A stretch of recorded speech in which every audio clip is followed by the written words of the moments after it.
Oke, silakan duduk Bapak Ibu sekalian. Selamat pagi HCC.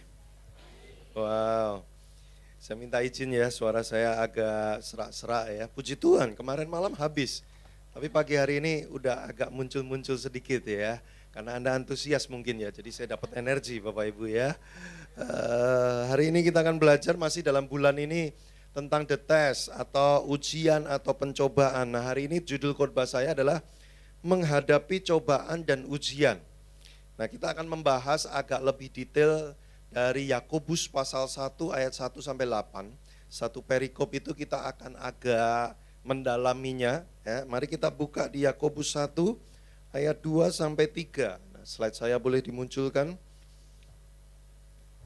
Menghadapi cobaan dan ujian, ada satu ayat yang kalau kita baca mungkin kita bisa bingung sendiri. Karena ini ayat yang kayaknya kok agak aneh gitu ya. Yakobus 1 ayat 2 sampai 3. Nah, Anda sudah dapat di Alkitab Anda masing-masing, saya bacakan ya. Saudara-saudaraku, anggaplah sebagai suatu kebahagiaan. Nah, ini yang membingungkan ya. Anggaplah sebagai satu kebahagiaan apabila kamu jatuh ke dalam berbagai-bagai loh, bukan cuma satu ya. Berbagai-bagai pencobaan. Wah, ini ayat kok gimana ya Pak ya? Orang jatuh dalam berbagai-bagai pencobaan kok disuruh bahagia gitu ya. Ini sesuatu yang sulit Bapak Ibu ya. Kadang-kadang kalau kita baca Alkitab tuh kita kadang-kadang suka mikir ini yang nulis mikir nggak sih gitu ya. Kok susah banget gitu ya, kok aneh banget. Nah, apabila saudara jatuh ke dalam berbagai-bagai pencobaan, sebab kamu tahu bahwa ujian terhadap imanmu itu menghasilkan ketekunan. Yang bikin bingung bukan cuma kita disuruh bahagia waktu kita jatuh dalam pencobaan, tapi di sini ada dua kata yang dipakai oleh Yakobus, tapi dua kata ini sebenarnya berbeda maksudnya. Ya, apabila kamu jatuh ke dalam berbagai pencobaan, sebab kamu tahu bahwa ujian. Nah, ada dua kata yang berbeda, pencobaan dan ujian. Dalam kata bahasa aslinya pencobaan itu peirasmos. Bapak Ibu, pencobaan itu artinya gini, dilakukan oleh pihak yang pengen kita itu gagal. Jadi orang mencobai itu tujuannya supaya dia gagal. Nah, makanya dikatakan di Alkitab, Tuhan tidak pernah mencobai. Karena Tuhan tidak pernah sengaja-sengaja bikin kita itu gagal. Enggak pernah. Nah, makanya ada ayatnya ya. Jangan kamu bilang bahwa pencobaan itu datangnya dari Tuhan. Karena Tuhan tidak mencobai. Nah, lalu siapa dong yang mencobai kita? Ya pastinya iblis. Kenapa? Karena dia pengen hidup kita gagal. Nah, Bapak Ibu, Anda pernah nggak lihat acara-acara di TV? Saya nggak tahu. Anda pernah tahu acara di TV namanya Benteng Takeshi nggak sih? Beberapa mungkin udah ada yang tahu ya, Benteng Takeshi itu jadi ceritanya 100 orang disuruh masuk ke satu kayak daerah gitu. Nah, di situ ada pencobaan-pencobaan. Ada orang-orang yang jadi monsternya, ya, jadi musuhnya, nembak-nembakin pakai air, pakai ini. Supaya apa? Supaya 100 orang itu gagal semua. Jadi tujuan dari acara itu adalah mengeliminasi sebanyak-banyaknya jika bisa semua. Banyak episode dari acara itu, dari 100 orang itu, bahkan nggak nyampe ke babak terakhirnya, nggak nyampe. Habis semua 100 orang. Nah, itu namanya pencobaan. Ujungnya apa? Kalau bisa semua gagal.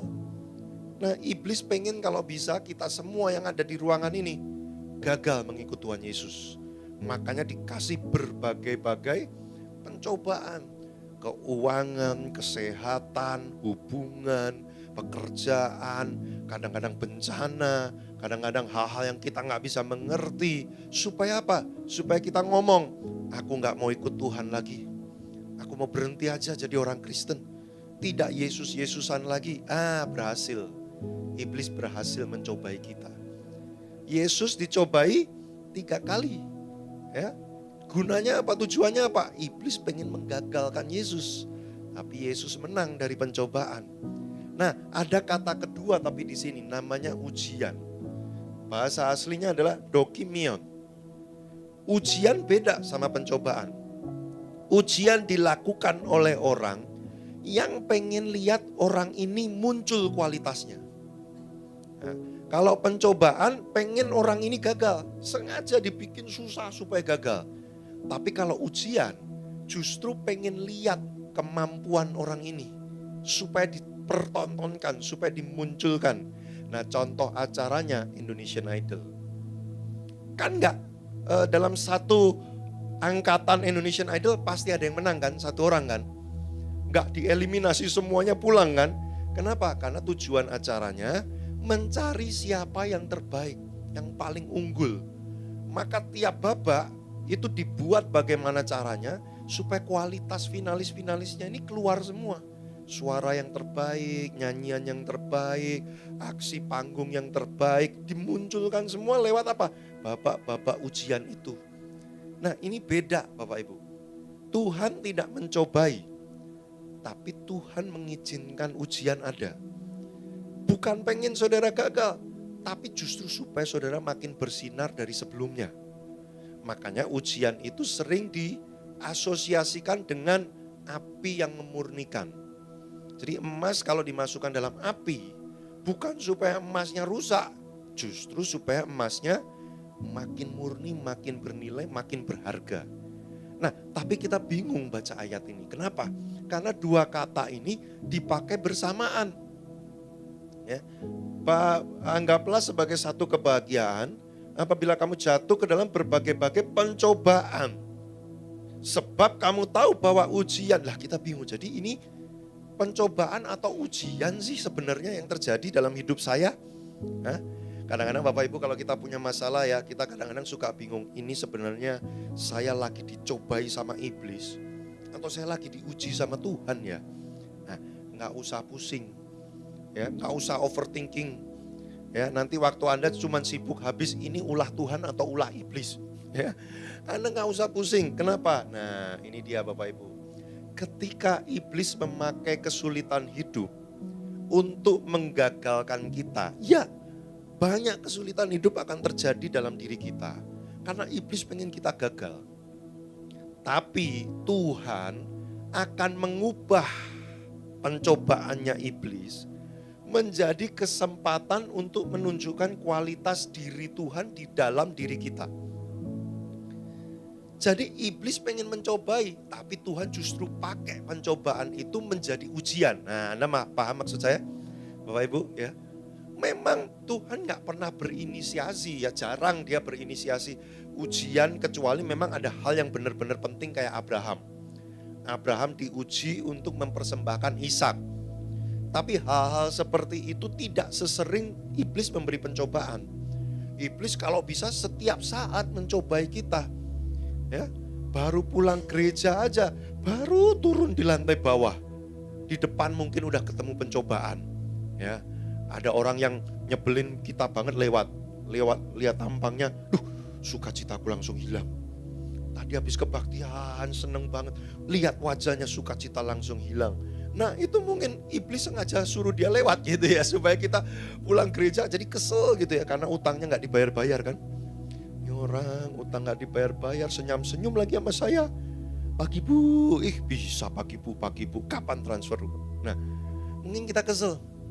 Tapi Tuhan akan ubah itu menjadi ujian supaya justru kualitas muncul. Nah, Ayub contohnya. Anda sudah belajar ya minggu lalu Bapak Ibu tentang Ayub. Iblis pengennya dia gagal. Iblis memberi berbagai macam penyakit, kehilangan, apa segala macam.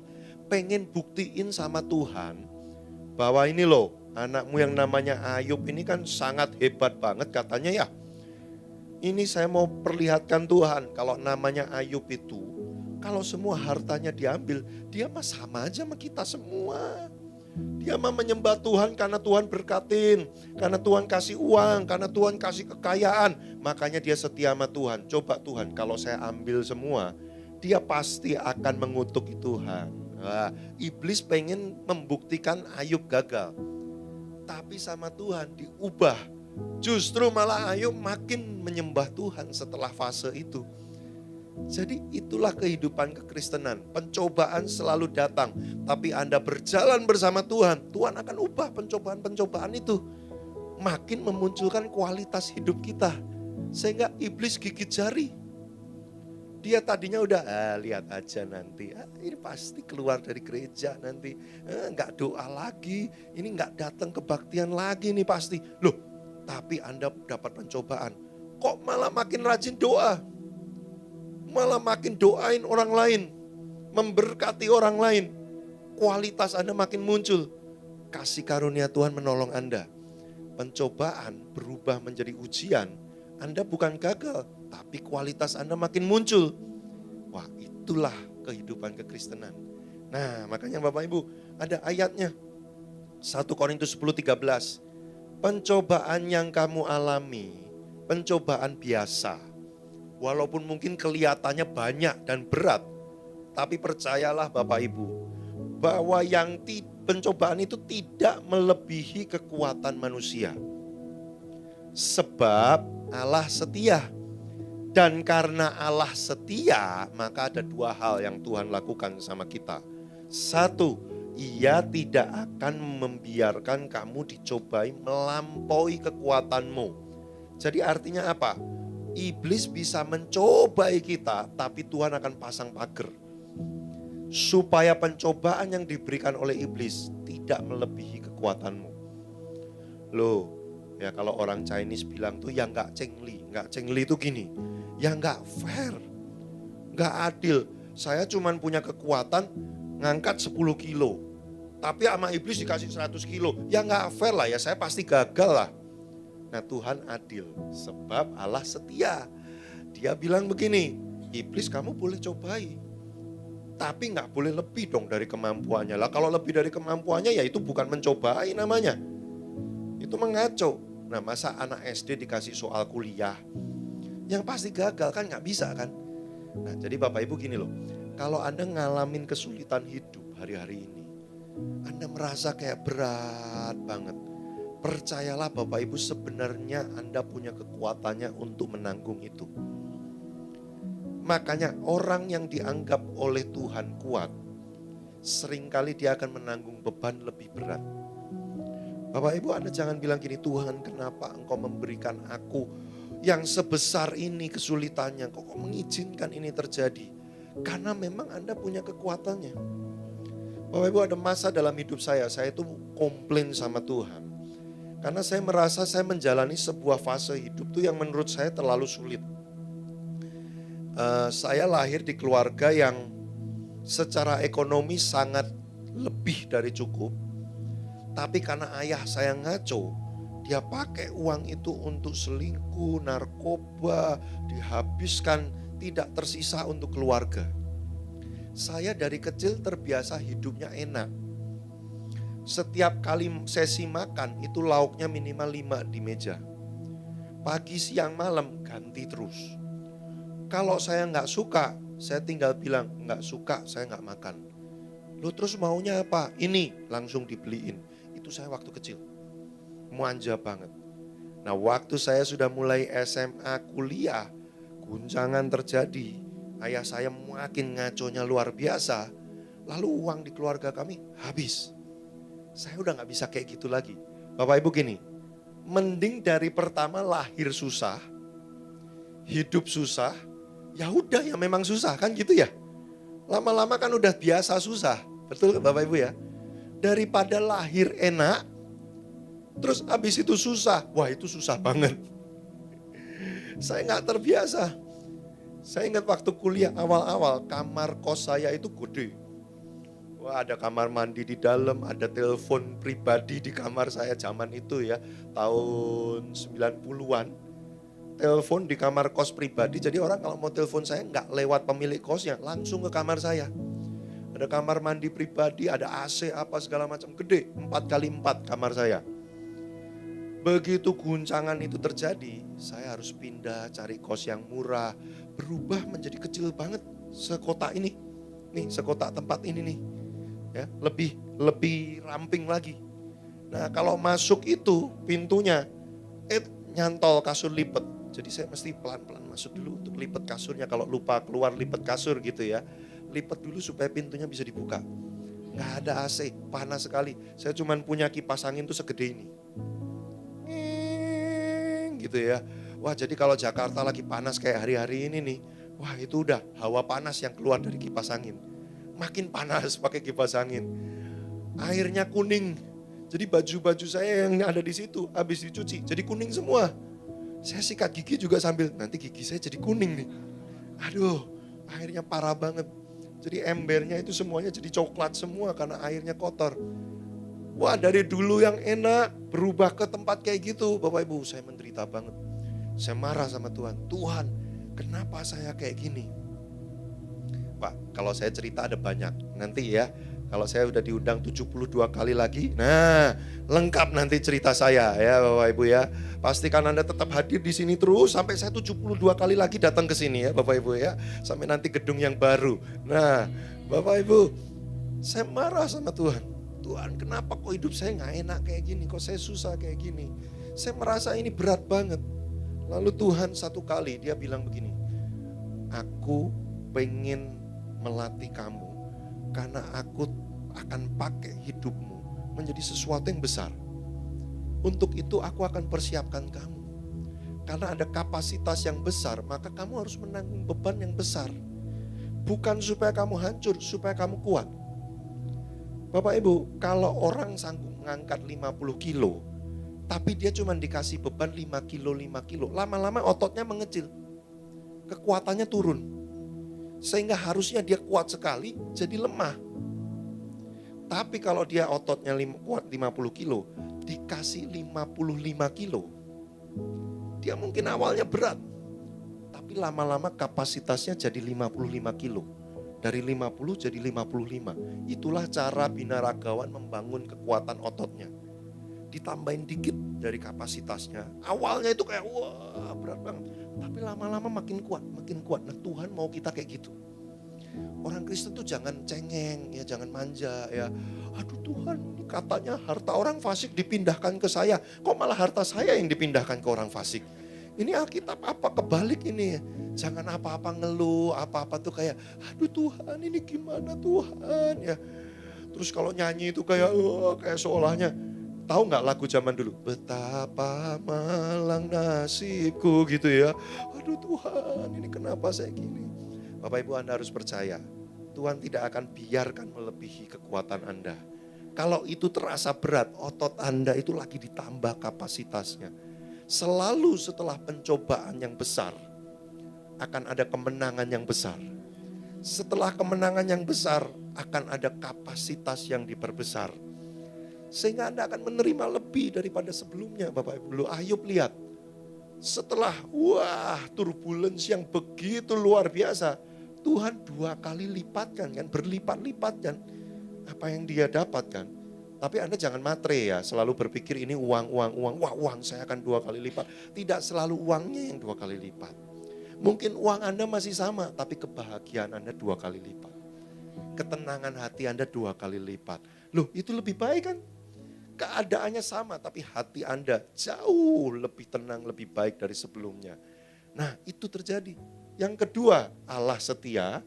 Pada waktu kamu dicobai, Dia akan memberikan kepadamu jalan keluar. Bukan cuma Tuhan tidak izinkan melebihi kekuatanmu, tapi Dia juga memberikan jalan keluar. Sehingga Anda pasti menang loh. Bapak Ibu, kan enak ya. Kalau Anda pernah ikut satu permainan atau satu game, terus sama yang bikin permainan itu udah dikasih kisi-kisi. Nanti kamu gini, nanti kamu gini, nanti ketemu ini, kamu lakukan ini, kamu pasti menang. Lah kan enak ya Bapak Ibu ya. Saya pernah kuliah, dosennya ini ya menurut saya agak-agak juga ya. Dia nulis buku, terus dia suruh semua murid mahasiswa beli bukunya, lalu dia kasih 10 soal. Dia bilang gini, 9 dari 10 soal ini akan keluar nanti waktu ujian. Jawabannya ada di buku saya. Wah kami langsung ke Gramedia semua beli bukunya dia supaya royaltinya banyak rupanya ya. Nah tapi dia udah kasih kisi-kisinya. Jawabannya. Wah makanya semua orang ambil mata kuliah itu. Karena semua orang pasti nilai akhirnya pasti bagus. Lah gimana gak bagus udah dikasih jalan keluarnya. Jawabannya udah disediakan, kita tinggal pergi ke toko buku aja, beli bukunya, dapat jawabannya. Nah, Tuhan menyediakan jalan keluar. Jadi Anda pasti menang, bukan hanya tidak melebihi kekuatan, tapi Anda disediakan jalan keluarnya. Nah, maka ini memang kalau kita lihat dari sudut pandangnya iblis ya. Iblis mungkin akan bilang gini, Tuhan kok curang ya. Ini saya mau gagalkan orang ini, tapi nggak boleh lebih dari kekuatan. Terus dikasih jawaban lagi. Nah, memang Tuhan pengen Anda menang, saudara. Makanya Anda jangan sampai kalah dengan pencobaan. Pasti ada jalan keluar. Bilang sama kiri kanannya, tepuk pundaknya bilang gini, pasti ada jalan keluar. Terus tepuk agak lebih kencang lagi, bukan pinjol jalan keluarnya. Bukan pinjol ya, hati-hati. Dan bukan judi online juga, bukan ya. Tuhan gak mungkin ngasih jalan keluar yang menjerat Anda, gak mungkin. Kalau dia kasih jalan keluar, membebaskan Anda, bukannya ngikat sama tali yang lain. Enggak Bapak Ibu ya. Jadi hikmat, nah ini dia, makanya kita lihat ya. Apa tujuan Tuhan? Kok dia memanfaatkan pencobaan? Nah makanya kenapa berbahagialah waktu kamu jatuh dalam pencobaan. Karena Tuhan tuh gini loh, dia kalau mau nguji anaknya, nggak sering-sering. Harus ada sesuatu yang memang penting dan signifikan. Tapi iblis kan sering banget. Nah jadi dia bilang gini, aku nih pengen bikin anakku jadi lebih luar biasa lagi. Tapi kalau sering-sering banget ya aku jadinya Tuhan ujiannya namanya ya. Nah iblis nyobain. Iblis kasih pencobaan, bagus. Ada kesempatan untuk anakku makin kuat lagi. Jadi Tuhan memanfaatkan malahan. Jadi makin sering iblis mencobai kita, Tuhan makin membawa kita makin menang, makin kuat. Makanya dikatakan, anggaplah sebagai satu kebahagiaan. Nah sekarang saya ngerti Bapak Ibu. Jujur ya, saya pernah dalam hidup saya merasa saya ini orang sial. Tuhan kok hidup saya sial terus ya. Kok ada aja ini, itu. Gak pernah terjadi seperti yang saya pengen gitu loh. Selalu ada aja. Sekarang saya ngerti. Tuhan menggunakan semua itu untuk saya naik lagi. Jadi sekarang saya gak pusing. Udah jalanin hidup aja. Nanti mau terjadi gini, gak apa-apa. Tuhan akan campur tangan, tolong saya malah makin menang lagi. Sekarang cara saya memandang hidup kayak gitu Bapak Ibu. Jadi saya gak menganggap bahwa diri saya sial lagi. Saya menganggap diri saya disertai Tuhan. Orang yang disertai Tuhan, kemalangan bisa terjadi. Tapi Tuhan mengubah kemalangan menjadi kemenangan. Pencobaan jadi ujian. Wah keren ya ikut Tuhan ya saudara ya. Tapi kok banyak yang gak mau, saya juga bingung. Ya, coba lihat wajah kiri kanannya. Itu wajah yang mau ikut Tuhan atau terpaksa ikut Tuhan. Karena dipaksa oleh istrinya. Kamu gak datang ke gereja, kita cerai. Wah ya udahlah, datang ke gereja. Nah Bapak Ibu, kenapa kok Tuhan manfaatkan? Supaya kita menjadi tekun.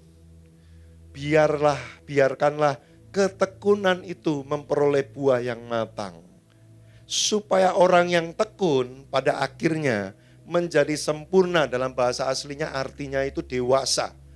Menjadi dewasa dan utuh, komplit. Dan tak kekurangan suatu apapun. Bapak Ibu Anda mau hidupnya dewasa dan komplit. Gak kekurangan damai sejahtera. Gak kekurangan sukacita. Gak kekurangan keyakinan dalam hidupmu. Gak kekurangan apapun di dalam hidupmu. Maka engkau harus mau dibentuk lewat ujian dan pencobaan. Supaya ketekunanmu muncul dan oleh karena ketekunan itu apa sih Bapak Ibu? Daya tahan. Orang yang tetap bertahan walaupun dalam tekanan itu orang tekun. Ya. Ketika orang menjadi tekun, dia akan makin dewasa. Dia makin dewasa, nanti dia akan mendapatkan hal-hal yang tidak bisa dimiliki oleh orang yang tidak dewasa. Bapak Ibu, saya tidak bisa menyerahkan uang saya saat ini kepada anak saya yang umurnya 15 bulan. Kenapa? Dia belum dewasa. Saya nggak bisa menyerahkan banyak hal yang saya miliki hari ini ke anak saya saat ini. Suatu saat kalau dia sudah dewasa nanti, saya akan bisa menyerahkan semua yang saya miliki untuk anak saya. Artinya apa? Hanya orang dewasa yang akan menikmati beberapa hal yang khusus. Yang nggak dewasa nggak bisa. Bukan Tuhan nggak mau kasih loh. Tuhan mau kasih, tapi Anda yang nggak bisa karena Anda belum dewasa. Bukan saya nggak mau ngasih sama anak saya loh. Saya mah apa yang saya miliki saya akan berikan semuanya buat anak saya. Tapi saya harus tunggu dia dewasa. Supaya dia bisa menikmati dan menggunakannya dengan benar. Loh Bapak Ibu, menikmati itu ada yang menikmati dengan salah, ada yang menikmati dengan benar. Anda punya uang banyak, bisa dipakai untuk narkoba, menikmati enggak? Menikmati, tapi menikmati dengan cara yang salah. Tapi Anda bisa gunakan untuk hal-hal yang lain, Anda nikmati, tapi caranya benar. Orang dewasa yang bisa temukan cara menikmati yang benar. Nah makanya Tuhan kadang-kadang enggak bisa kasih sesuatu buat Anda. Bukan dia enggak mau, bukan dia menahan berkat jahat, enggak. Karena dia lihat Anda belum cukup dewasa untuk itu. Kalau Anda enggak segera dewasa, pencobaan yang sama akan datang terus-menerus. Anda harus dalam pencobaan itu. Anda harus, oh Tuhan aku mau menang. Supaya ketika Anda menang, Anda dewasa, Anda menerima lebih. Tapi banyak orang Kristen gak menang-menang. Makanya muter lagi, itu lagi. Karena dia gak mau segera dewasa. Nah makanya Bapak Ibu HCC Palu jangan jadi kayak gitu. Mungkin jemaat di gereja lain, ya gak apa-apa karena belum pernah datang ke HCC Palu. Cile ya, belagu banget ini gereja. Enggak, bercanda ya.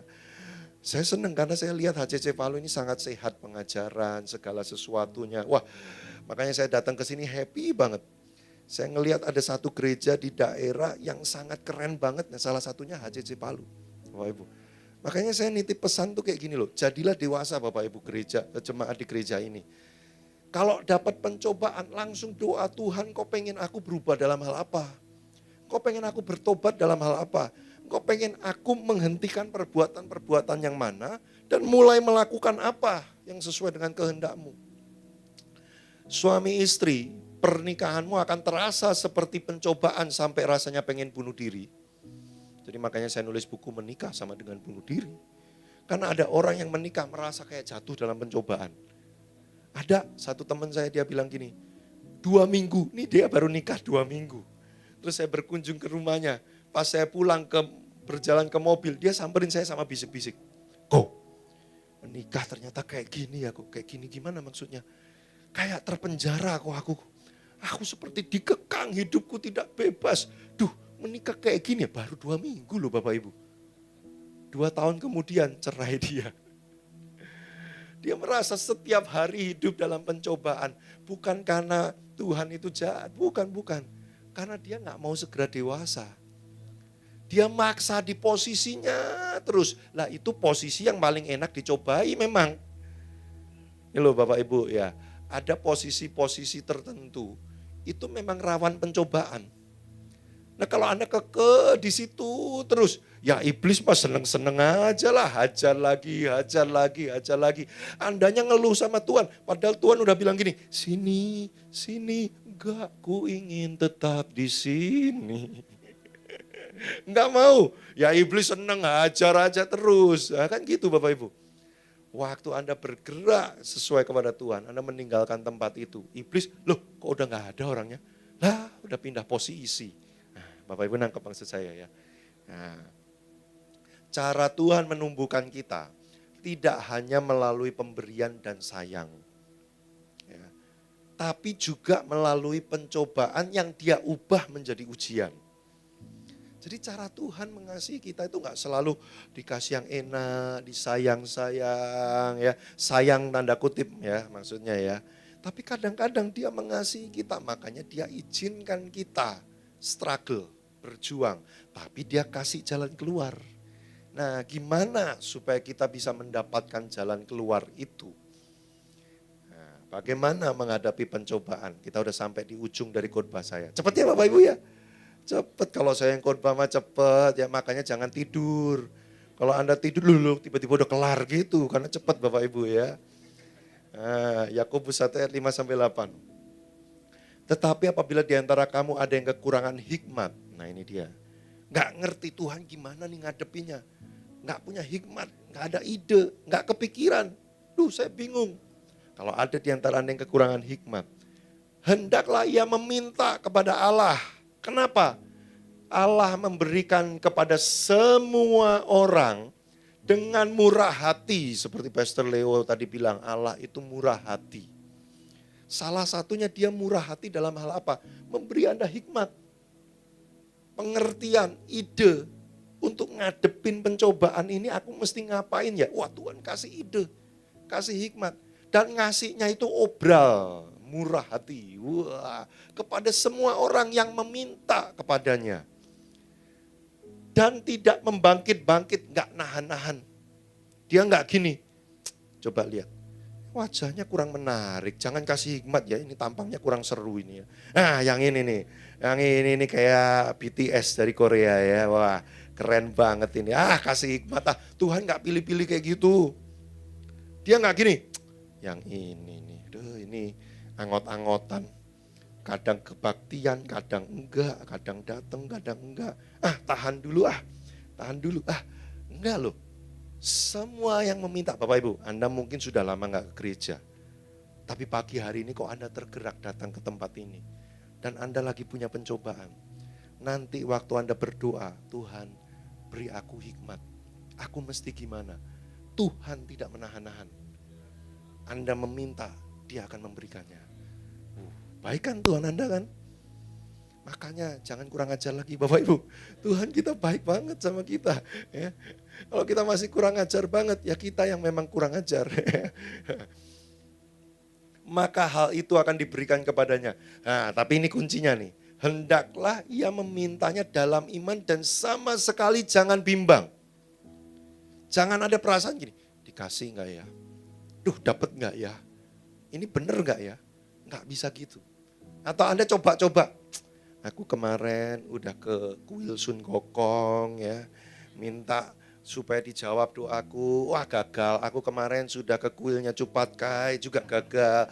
Aku kemarin udah ke gunung ini gagal. Siapa tahulah sama Tuhan Yesus, gak bisa gitu. Anda harus penuh imannya datang sama Dia, percaya bahwa Tuhan pasti kasih saya jalan keluar dan Dialah satu-satunya jalan keluar saya. Wah harus punya iman. Jangan bimbang. Ya.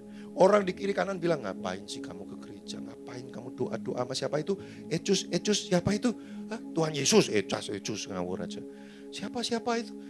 Jangan dengarkan suara-suara seperti itu.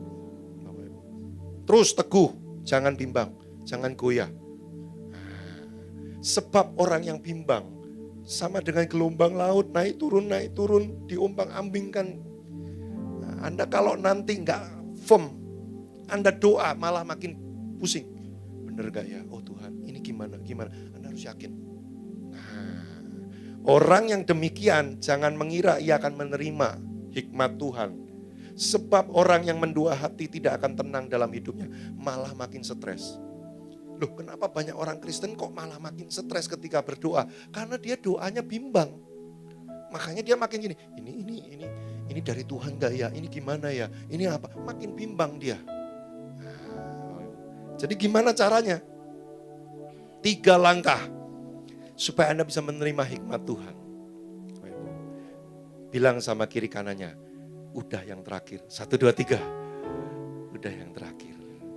Sekaligus bangunkan yang tidur. Bagaimana mendapatkan hikmat dari Tuhan? 1, saudara harus tenang. Jangan gerusa-gerusu. Jangan kalau orang Jawa bilang kemerungsung. Kemerungsung itu kayak, Tuhan gimana nih hidupku, oh Tuhan, aku apa yang terjadi? Kenapa bisa? Sudah tenangkan diri dulu. Caranya bagaimana menenangkan diri? Tinggal dalam hadirat Tuhan. Karena Daud bilang gini, hanya dekat Allah saja aku tenang. Jangan mendekat sama dukun Bapak Ibu, Anda makin gelisah. Karena dukunnya bilang, ada yang nyantet kamu ini. Wah, siapa yang nyantet aku? Pak Roni Rumambi. Gembala saya menyantet saya tidak menyangka gembala saya bisa nyantet saya. Wah Anda makin kemerungsung, makin gila, dibohongi kamu. Loh, serius, beberapa orang konseling nikah sama saya. Sebelum datang konseling nikah sama saya, dia konsultasi sama orang pinter. Terus dia bilang ini, Pak, saya kemarin datang ke orang pinter, katanya suami saya ini dipelet Pak. Katanya dia itu diguna-guna, ada yang gak suka sama saya gini. Padahal setelah saya konseling, ini bukan dipelet ya, ini memang banyak masalah dalam pernikahannya. Makanya dia kemudian selingkuh cari orang lain, bukan soal dipelet. Ini mah kita harus benerin semuanya supaya beres. Tapi Anda datang ke orang pinter, Anda makin kemerungsung. Ya, lah dia mah ya ngomong apa aja lah supaya Anda bayarnya lebih banyak. Ya. Dia ngomong dipelet, emang Anda tahu dipelet apa enggak? Enggak tahu kan? Terus Anda bilang, kalau mau peletnya dilepas, ini ada senjata yang sakti. Harganya 10 juta, mau enggak? Mau enggak? Mau enggak? Ya mau aja, Anda udah kemerungsung. Nih, taruh sisir ini di bawah bantalnya. Kepalanya akan berubah. Pikirannya akan dibebaskan. Oh, Anda beli sisir, padahal dia belinya di pasar 5.000. Anda beli 10 juta, Anda taruh. Gak berhasil, makin kemerungsung, duitnya hilang 10 juta. Gak gitu, tenang di hadirat Tuhan Bapak Ibu. Datang di hadirat Tuhan. Pasrah berserah, Tuhan kondisiku kayak gini. Aku gak tahu aku harus bagaimana. Tapi aku mau mendekat kepada kamu. Yang kedua, waktu kau mendekat, percaya. Jangan bimbang. Amsal 3 ayat 5 begini. Percayalah kepada Tuhan dengan segenap hatimu. Dan janganlah mengandalkan pengertianmu sendiri. Kadang-kadang dalam hidup kita akan mengalami keadaan yang kita itu gak bisa ngerti. Kok bisa ya kejadian kayak gini ya? Anda cari-cari alasannya, Anda runut-runut, ya gak ada jawabannya. Kayak Ayub. Ayub mau cari kenapa aku kok bisa kayak gini, gak ada jawabannya. Hidup itu kadang gitu, terjadi aja. Orang bilang life just happen, hidup ya terjadi aja gitu. Gak ada alasannya, bukan karena kurang berdoa, bukan karena gak berpuluhan, bukan karena kenapa-kenapa. Ya hidup lagi kejadian aja kayak gitu. Pengertian Anda gak akan bisa ketemu jawabannya. Pada saat seperti itu jangan andalkan pengertianmu. Apalagi pengertian orang gila yang ngaku orang pinter. Andalkan siapa? Percaya kepada Tuhan dengan segenap hati. Percaya apa sih? Percaya bahwa Tuhan masih pegang hidup saya. Dia tidak tinggalkan saya. Dia tahu yang terbaik buat saya. Dan dia menyediakan jalan keluar. Percaya. Tenang dalam hadirat Tuhan. Percaya. Nah nanti kalau ada sudah firm hatinya. Ketiga, mulai cari hikmat Tuhan. Lewat apa? Alkitab. Baca firman. Doa. Tuhan, aku pengen mendengar suaramu. Bicara sama aku. Aku butuh tuntunanmu. Ketiga, carinya di firman, doa. Ketiga, carinya ke siapa? Cari tubuh Kristus. Tempat kamu bertumbuh bersama. Ya, home cell yang ada. Pemimpin-pemimpin rohani, kakak rohani, mentor rohanimu. Cerita, minta didoakan. Kadang-kadang hikmat Tuhan bisa mengalir lewat mereka. Orang-orang kudus yang dipakai oleh Tuhan. Tapi sebelum datang ke mereka, Anda datang ke Tuhan dulu. Mendekat, memperoleh ketenangan, percaya sepenuhnya. Nih Bapak Ibu, ayat favorit sejuta umat orang Kristen, Roma 8:28. Allah turut bekerja dalam segala sesuatu, termasuk dalam pencobaan sekalipun. Termasuk dalam kemalangan, termasuk dalam kesialan. Tuhan campur tangan bekerja. Untuk apa ayatnya bilangnya? Mendatangkan kebaikan bagi kita yang terpanggil oleh sesuai dengan rencananya. Tadi kan dibilang kan, sebelum dunia dijadikan, Anda sudah dipilih, dipanggil. Berarti Anda termasuk orang di mana Tuhan akan campur tangan supaya datang kebaikan. Makanya firman Tuhan mengatakan semua pemberian yang baik datangnya dari siapa? Tuhan. Sebab Tuhan itu baik, kasih setianya kekal sampai selama-lamanya. Saudara tahu namanya kekal? Kekal itu dari selamanya sampai selamanya. Gak ada ujungnya di kiri dan kanan, gak ada ujungnya. Lurus ke sana terus tak terbatas. Sampai ke sana terus tak terbatas. Tuhan baik dan setia. Artinya apa? Tidak ada satu titik celah pun Tuhan tidak baik dan tidak setia sama kita. Terus dia setia sama kita. Jadi apa yang kita perlu khawatirkan? Ya kita bisa sakit, tapi Tuhan tetap setia kok sama kita walaupun kita sakit. Ya kita bisa kehilangan uang, tapi kamu tidak perlu khawatir karena Tuhan baik dan setia. Dia menyediakan jalan keluar. Saya tutup dengan cerita tahun 2020. Saya taruh uang 75% dari tabungan yang saya kumpulkan bertahun-tahun dengan istri saya dalam satu investasi. Tahun 2020 ini bukan robot trading, bukan. Ya. Jadi ceritanya ini marketing saya yang lama pindah ke perusahaan yang baru. Saya udah percayakan investasi saya sama dia bertahun-tahun. Dia pindah, dia bilang, Pak pindahin aja ke sini Pak. Ini tempatnya lebih bagus. Wah udah bertahun-tahun dia track recordnya terbukti. Oke, pindahin aja. Wah begitu dipindahin tahun 2020 ternyata jeblok, blong. Hilang itu semua tabungan dalam semalam Bapak Ibu. Saya lagi syuting di gereja untuk online gitu ya. Tiba-tiba dia datang. Ngapain ini orang sampai datang ke gereja? Ya minta saya ketemu sama saya. Pak maaf Pak, ini kondisinya gini. Jadi investasi Bapak hilang. Semuanya? Iya, semuanya. Saya 1 menit, 2 menit bengong. Itu angkanya besar banget Bapak Ibu. Sampai saya kurus ngumpulin tabungan itu ya. Wah saya curahkan semuanya. Lah hilangnya gitu aja. Gitu aja. Udah kayak Ayub loh, semalam bles hilang aja. Gak ada angin, gak ada hujan.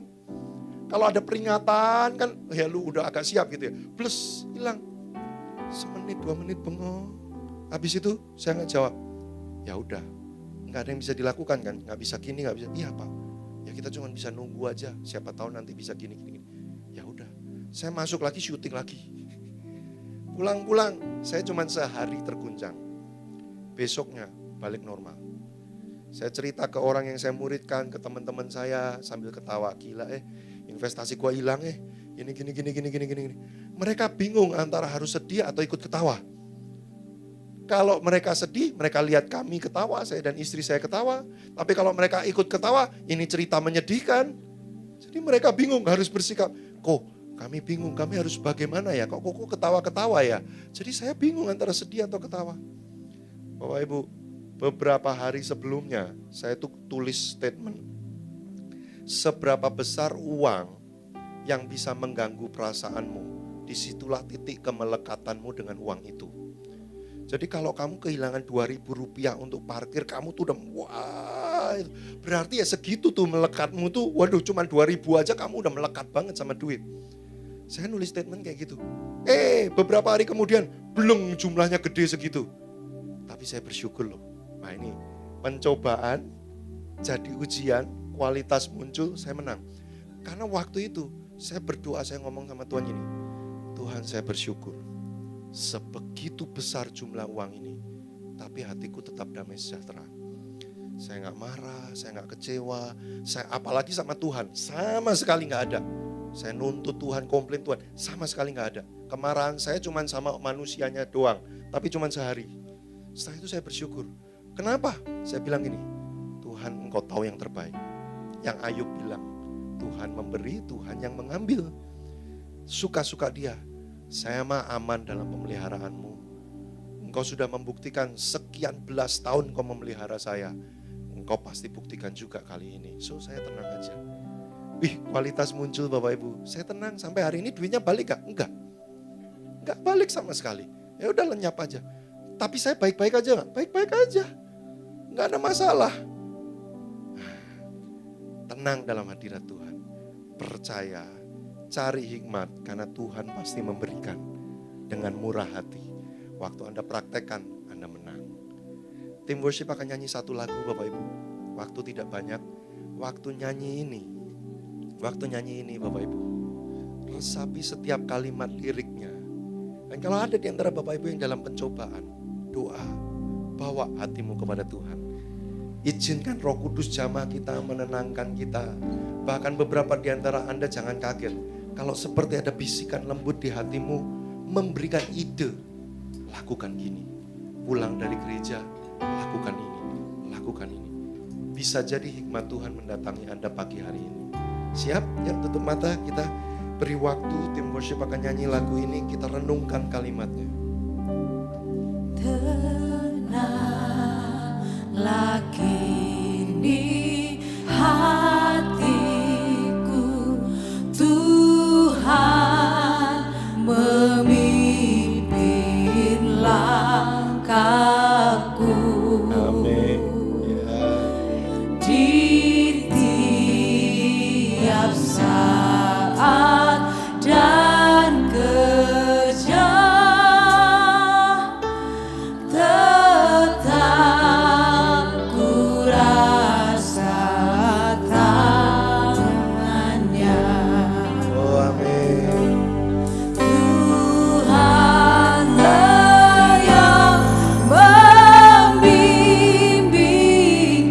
rasakan. Tanganku dipegang teguh, Saudara tidak ditinggalkan. hatiku berserah penuh. Tanganmu Tanganku dipegang teguh. oh ya, amin.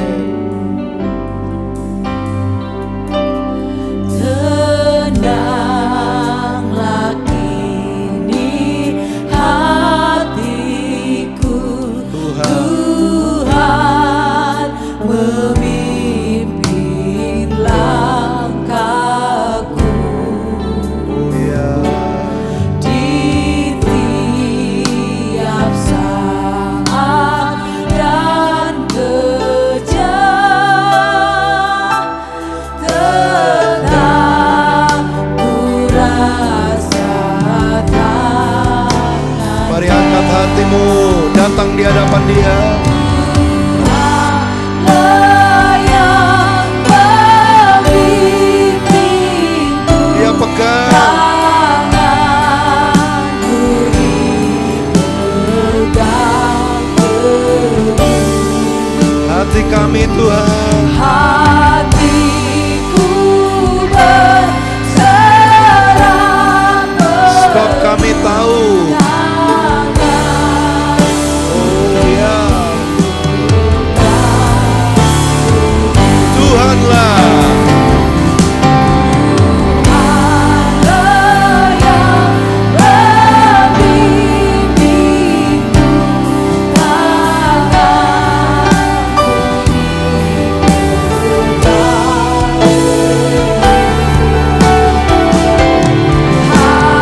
hatiku berserah penuh padamu.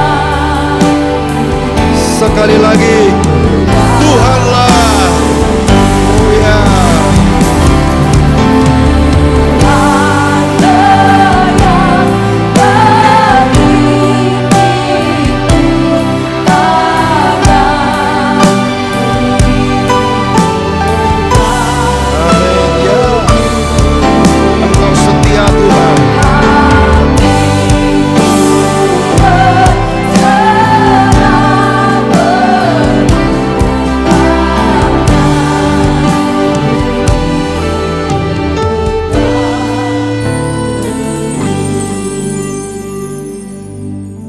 Dalam lembah kekelaman kami tidak takut bahaya, sebab Engkau beserta kami. Gadamu dan tongkatmu itulah yang menghibur kami. Bahkan Engkau menyediakan hidangan di hadapan lawan-lawan kami. Piala kami penuh melimpah, dan kebaikan-Mu senantiasa yang mengikuti kami Tuhan. Kami mungkin bisa menghadapi masa-masa sulit dalam hidup kami, pencobaan datang, berbagai-bagai pencobaan. Iblis mencoba menggagalkan, menjatuhkan kami, menjauhkan kami dari Tuhan. Tapi kasih-Mu tidak pernah bisa membuat kami pisah dari Engkau. Engkau selalu membawa kami mendekat, karena Engkau setia, menyayangi, mengasihi kami. Tidak ada hal apapun yang bisa memisahkan kami dari kasih-Mu. Pencobaan, kemalangan, kelaparan, ketelanjangan, apapun. Kami mau percaya kepada-Mu Tuhan, Allah yang baik, setia. Kau yang menyertai kami, bahkan Kau memberikan kami hikmat, jalan keluar. Karena itu kami tidak mau goyah iman kami hari ini. Kami mau tetap tenang. Pulang dari tempat ini mungkin keadaannya tidak berubah, tapi hati kami sudah berubah. Kami tahu Tuhan tidak tinggalkan kami. Berikan hikmat Tuhan bagi kami semua. Dalam beberapa hari ke depan, suara Roh Kudus bicara pada kami. Tuhan pakai orang-orang di sekitar kami untuk menyatakan pesan Tuhan. Kejadian-kejadian kami bisa melihat Tuhan ada di sana. Sehingga kami mulai menemukan hikmat Tuhan. Dan ketika kami melakukannya dengan percaya, pertolongan-Mu nyata bagi kami. Bahwa kami Tuhan mengalami kuasa kemenangan itu. Terima kasih. Kami serahkan hati kami, jiwa kami ke dalam tangan-Mu. Di dalam nama Yesus kami berdoa, kami mengucap syukur. Haleluya. Haleluya. Wow, luar biasa.